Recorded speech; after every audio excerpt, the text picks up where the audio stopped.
I would say that the big point that we wanted to make come across is that anybody with lungs can get lung cancer just because you're a non-smoker, not to create any unnecessary fear, but just know that this is out there and it's important to go seek medical care. And from the doctor side, it's important for you to know that we want to hear what you're going through, and we want you to know that you have a voice and that we want to hear it and we want to help you through whatever it is that you're dealing with. And on the note of the actual treatments themselves, there is hope. There are a lot of new drugs coming out. And so we just want people to understand that we're all working in it together. The last thing I'll leave with is if patients want to learn more, they can go to rybrevent.com as a place to seek resources, learn about side effects, ultimately determine, could this be an option that would be right for me? And then taking that information back to your oncologist to discuss what the best fit would be for that patient. Hey everyone, this is Jonathan Marx from GoToHealth. I hope you're having a wonderful day.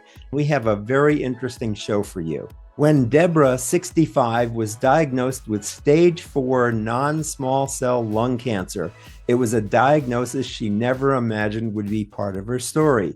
A lifelong non-smoker who loves spending time outdoors in her home state of Arizona, she has hiked the Grand Canyon Rim and 70 miles from the Camino Trail through Portugal. After her diagnosis, she turned to her oncologist, Dr. Azam Farooqui, for answers. Together, they reviewed her test results and discussed her options, ultimately deciding on a new innovative cancer therapy. Her oncologist, Ironwood Cancer Research Centers' Dr. Azam Farooqui, says Deborah's story shows how open communication and a strong doctor-patient partnership can transform care. Dr. Farooqui encourages patients to openly share how they're feeling, ask questions, and be involved in decisions about their treatment plan, as understanding every patient's unique priorities is key to providing the best support, rather than taking a one-size-fits-all approach. Dr. Farooqui has Deborah on a new medicine called Rybrevant, and you can learn more at rybrevant.com. That's RYBREVANT. And a small reminder before we get to our guests, please give us a 5-star review or a thumbs up if you're enjoying our shows. It helps us reach more people with this kind of important information. Thanks in advance. So welcome to the show, Dr. Azam Farooqui and Deborah. How are you both today? Good. We're doing well. Great. So Deborah, tell us, how did you feel when you first given the news about your diagnosis, and what led you to Dr. Farooqui? It was pretty devastating to Sure. not only know that I have cancer, but to tell everybody that I have cancer. That's probably the hardest part, to tell my children and I have a great support system though. And what led me to Dr. Farooqui was I went to my primary doctor and he suggested Ironwood. And I got paired with Dr. Farooqui and I have not looked back. He has been amazing for me. Good. And you're a healthy person. You don't smoke. You're active, correct? And this just came up out of nowhere. Well, it didn't come from nowhere, but I guess I got sick. I thought I had pneumonia. And then through a series of tests, they found out that I actually had some cancer, which I, of course, did not believe. I thought it was just asthma. Yeah. And that's what led me to go to Ironwood, because I Good. didn't want anything but cancer research to do work. And how did you know you could trust Dr. Farooqui as your oncologist? What built this level of trust for you? What builds trust for me is somebody that listens to me, listens to my side of the story, and then also I have to listen to my doctor. And I think we both had that right away. He was very knowledgeable about, and it's not easy to tell somebody that they have cancer. I applaud him for telling me again that I had cancer, because I was told that before, and sure enough, it was true. Yes. So, but he was great for right away. I wouldn't have turned back at all. So. Good. I'm so glad to hear that. And it feels so lucky that you found somebody that you could trust so well. That's true. Good. So I'll come back to you with some more questions, but doctor, what is the lung cancer that's called EGFR-positive NSCLC? What is that? Tell us about what it is. I know it's a mouthful. And thank you again for having us. We've partnered with Johnson & Johnson to help raise awareness and specifically on the topic you're asking about. So there are different variety of lung cancers. NSCLC means non-small cell lung cancer, which is the Mhm. majority of cases. Mhm. And then within that, you have a smaller subset of patients that have this mutation called EGFR. That stands for endothelial growth factor receptor. And this is what we call a driver mutation. So the way to think about it is driving the cancer's growth. Mm. And so the reason why that's important is the first highlight, this is very common in non-smokers. And Mm. so one of the things that we really want people to know is that anybody with lungs can get lung cancer. So it's very important that you don't ignore symptoms, that you seek help and evaluation if you're worried. And the second most important piece is that for patients who have this mutation, there are now what we call targeted therapy options. So targeted therapy basically means that if you have the EGFR mutation, that we now have EGFR drugs that can target that mutation and fix it, or essentially slow the driving process, right? And the reason why that's even more important is that not only are these medicines more effective than traditional cancer treatment like chemotherapy, but they're also much better tolerated. There's less side effects. People can usually maintain a good quality of life. And so we really don't want patients to miss this opportunity, which is why we're trying to raise awareness and make sure that patients know that this exists and to talk with your healthcare provider about it. And tell us what's different about these new treatments these days. How is it improved? Yeah, so back when cancer first came about, right, there were a lot of different remedies that came out, and chemotherapy was probably the one that we've all known about the most. And chemotherapy obviously comes with a lot of baggage. There's a lot of side effects, there's a lot of quality of life issues. So one of the biggest things that we've been trying to do in the cancer world is figure out how can we be more focused instead of having treatment that's a little bit too broad. How can we narrow it in and almost kind of fire a laser off at the cancer instead of something bigger? And so when you do that, you get less off-target side effects, which means that the treatment is more focused. So it just hits the cancer and minimal other things. Whereas chemotherapy, it used to cause a lot of other side effects Yes. besides just treating the cancer. And the second reason it's different is not everybody has the mutation. So whenever a patient gets diagnosed, they have to run through what we call genetic testing, where we take their tumor, we run testing on it, and then it tells us what kind of genetic profile they have. EGFR is just one of many. Okay, good.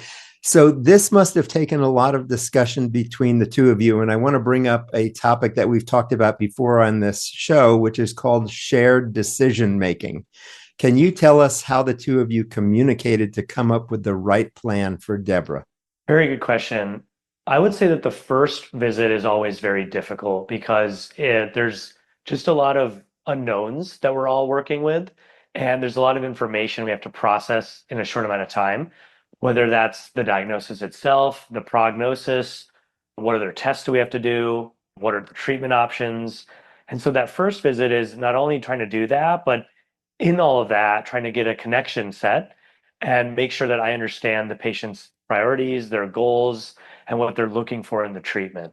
So a big part of it is we want to make sure that we all feel like a team and that Deborah, myself, and other patients, nurses, we're all working together. And I think a lot of that makes is a matter of building trust and then also making sure communication is clear and easy. So I think when we first meet, we always try to look at a patient's priorities. What do they value? Okay, what's the most effective option that can still keep their values as close to what it was before? And that's how we usually try to work as a team. And then beyond that, it's a matter of continuing that by making sure communication stays open. So we'll usually have people email us, send us messages through our patient portal, calling us, talking with our nurses, so they feel like they have a full network that's helping them. And it really sounds like, for what you've described, that you're available in many different ways. It's not impossible to get in touch with you. Yeah, I think that's important. I think one of our mottos in our office is don't suffer in silence. So there inevitably will be side effects. And so the sooner we know about them, the better. They're much more easily manageable. So, for example, Deborah received a medication combination called Rybrevant and Lascluze. And while it's a very well tolerated treatment, it does have side effects. Some patients get a rash, some people can get swelling in the legs, some people can get diarrhea. But these are manageable side effects as long as we catch them early. So we really want to make sure the patient feels like they have a voice and that they will be heard if they reach out to us. Deborah, let me come back to you. When you first got this diagnosis, the doctor just talked about the kind of communication that he's open to having, but I'm wondering, you're in this very, I guess, unsettling stage of your life here with this new information. So how were you able to communicate and promote your own interests? The reason I'm doing this is for folks that may not think that they're a candidate for lung cancer. Mm-hmm. And that means, since I'm a non-smoker, I certainly did not expect to have this diagnosis. I think the best thing for most people, if you're not feeling well, that there is hope, and there is, if you go to your primary doctor to find out. My diagnosis was because I had several different kinds of tests, and then I got the information. But I went there first. I knew something was wrong, and so I went to my primary care doctor. And so that's the thing I want, the why I'm here. That's why I'm here. Good. Every patient is unique. I'm not saying that my diagnosis is going to be cookie cutter type treatment, but stage 4 is not as much as a deterrent as it used to be. Interesting. Tell me about that. What's your day-to-day life now? I'm doing fine. I go to my treatment every other Thursday, and I work the next day. Like he said, this Rybrevant and the Lax Cruise is very good on my body. I just rest that one day and I'm fine. I go to work. It has not changed my life that much. Thank God. Doctor, tell us more about these medicines, Rybrevant and Lascluze. What are they? Are they injections? Are they pills? Tell us about them.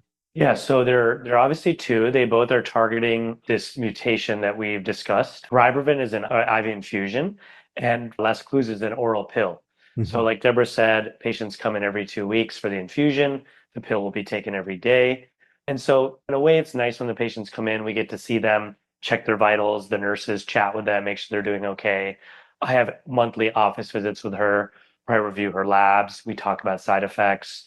We are intermittently doing scans to see how her cancer is doing. So there's a lot of touch points that she makes with our clinic, which we like because that's our way of checking in on her. And like I said before, these are targeted medicines, so they are a lot more direct in how they work. So the side effects are less. I think Deborah put it really nicely that they are working really well for her. But obviously every case is different. So if another patient was on this combination, they may have more side effects. And so that's especially when it's necessary to make sure you're communicating that to your oncologist so that they can make the right adjustments and add in medications to help make these side effects go away and improve quality of life again. Good. So I'm really hearing about the crucial role that mutual communication takes in this kind of treatment, where both the patient and the doctor have to talk to each other and really see what's going on here to determine what's best. Definitely. Good. So let me ask the question I like to ask at the end. Is there a question that I didn't ask that I should have, or is there a big message you'd like to leave with people today? Maybe I'll reply and I'll let Deborah reply after. I would say that the big point that we wanted to come across is that anybody with lungs can get lung cancer just because you're a non-smoker, not to create any unnecessary fear, but just know that this is out there and it's important to go seek medical care. And from the doctor side, it's important for you to know that we want to hear what you're going through, and we want you to know that you have a voice and that we want to hear it and we want to help you through whatever it is that you're dealing with.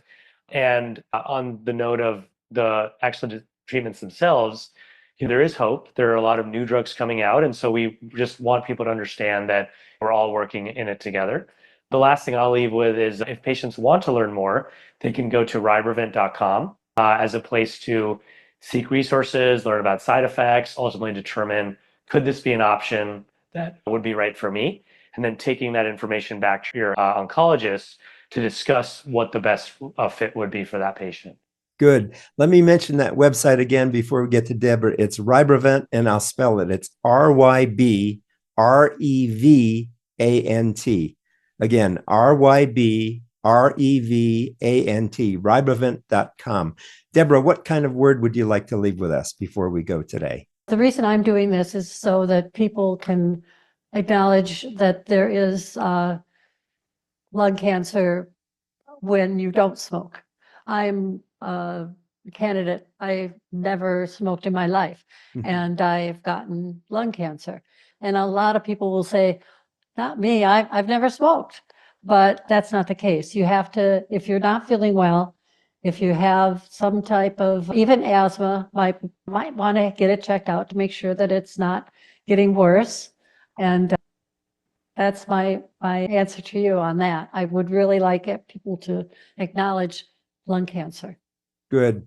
Thank you both for being with us today. It's been very helpful. I've learned a lot of new things during this, and I hope we will share this with a lot of people. We've been talking with Dr. Azam Farooqui, MD.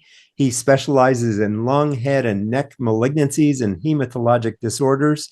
He's a member of the Ironwood Cancer and Research Centers, and he joined them in August of 2020. He's been selected by his professional peers as top doc in Phoenix magazine and honored as a 2025 Phoenix Business Journal 40 Under 40.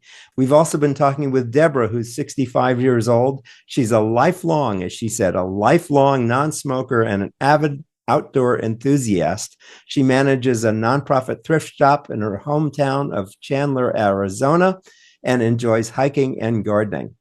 And she started on Rybrevant in Las Cruz in June 2025. Both of you, thanks for being with me today. And Deborah, I hope you continue to stay healthy and live a long life. Thanks again. Thank you, Jonathan. Thank you. Good. God bless to you both. And thank you, everybody, for listening to the show today. This has been Jonathan Marx with GoToHealth. And as we say at the end of every show, go to health. God bless. We'll see you again next time. Take care. Thank you for tuning in today to Go to Health. You are one of almost 10,000 people per day who enjoy the evidence-based health information offered by our guest health experts. You can watch us on our website and YouTube and listen to us on 8 podcast networks. Be sure to join Jonathan Marx in our upcoming shows each week. If you like our show, please share this episode with your friends and colleagues.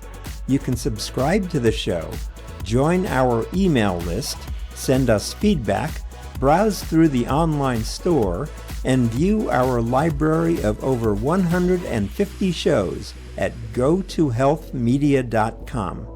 See you next time, and remember to elevate your life with Go to Health.